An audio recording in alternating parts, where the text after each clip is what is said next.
আমরা কল্যাণী শিক্ষায়তন স্কুল থেকে এবং অন্যান্য কল্যাণীর আরও পার্শ্ববর্তী যেসব স্কুল আছে সব স্কুল থেকেই এসেছি। আমরা মিড ডে মিল কর্মী এবং স্কুলের যে বাচ্চাদের মিড ডে মিল দুপুরে পিএন পোষণ হয় তার রাঁধুনি আমরা। তো আমরা আজকে এসেছি, আমরা গত 16 বছর ধরে আমরা এই মিড ডে মিলে কাজ করছি। তো আমাদের প্রথম যখন মায়না হয় তখন 100, তারপর 200, তারপর 300, 500 হলো, 1000 হলো। এখন আমাদের এই মতো অবস্থায় 2000 টাকা বেতন, 10 মাসের আমরা বেতন পাই। আমাদের কোনো ছুটি নেই, কোনো আমাদের হচ্ছে পিএফ, এসআই কিংবা অ্যাক্সিডেন্টলি কোনো কিছু হয়ে গেলে সেটাও আমরা দিতে পারি না। আর আমরা 2000 টাকা বেতন।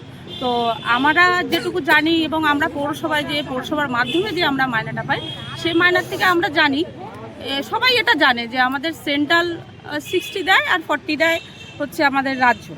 তো আমাদের এই লক্ষ্মীর ভাণ্ডার বলুন, আশাকর্মী বলুন, তারপরে হচ্ছে আপনার অঙ্গনারী, এগুলো সব ধাপে ধাপে যে কোনো বাজেটেই আমাদের বাড়ছে, কিন্তু আমাদের এই মিড ডে মিল কর্মীর দিকে আমাদের সেন্ট্রালেরও কোনো দেখা হচ্ছে না আর রাজ্যেও কেউ আমাদের দেখছে না।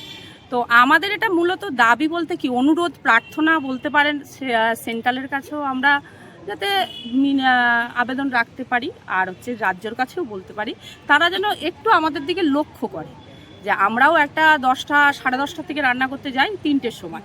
ইনস্ট্যান্ট আমাদের বাচ্চাদের বাজার ওই সময়ই আসে, ইনস্ট্যান্ট রান্না, ধোয়া, পরিষ্কার পরিচ্ছন্ন এবং সুস্বাদু রান্না, যাতে বাচ্চাদের হেলদি, সেদিকটা নজর করে আমরা সবটা করে 1:30 আমাদের টিফিন হয়। আমরা 1:30 না, 1টার মধ্যেই আমাদের রান্না কমপ্লিট করতে হয়, যেহেতু বাচ্চারা খাবে। আধা ঘন্টা আগে না রান্না করলে বাচ্চার রান্নাটা ঠান্ডা হয় না। তো এর মতো অবস্থায় আমরা এতগুলো করি এরকম যথাযথ সবাই দায়িত্বপূর্ণ। এদের যত মিড ডে মিল কর্মী দেখছেন এরা ঠিক টাইমে যায়, ঠিক রান্না করে, ঠিকঠাক টাইমে খেতে দেয়, কিন্তু সরকারিভাবে আমরা 2 জায়গা থেকে কারোরই নজরে নেই। তো এইটা যদি রাজ্য হোক আর সেন্ট্রাল, দুজনেই যদি আমাদের দেখেন, কারণ দুজনের হাত ধরেই। আচ্ছা, কতজন এসেছেন আপনারা? আমরা আপাতত এখানে এসেছি 120-30 জন হয়ে গেছি, কিন্তু আমাদের কল্যাণীতে আছে 180 জন। 180 জন? 100 জন, 80 জন আছে আমাদের কল্যাণী পৌরসভার মধ্যেই আমরা আছি। এর আগে কি এসডিওতে এসেছিলেন না এটা প্রথম আপনাদের? না, আমাদের এটা এই প্রথমবার। আমরা কলকাতাও এর আগে গেছি, ছোটখাটো মিটিং করেছি, কিন্তু আমাদের কিছু সুরা হয়নি।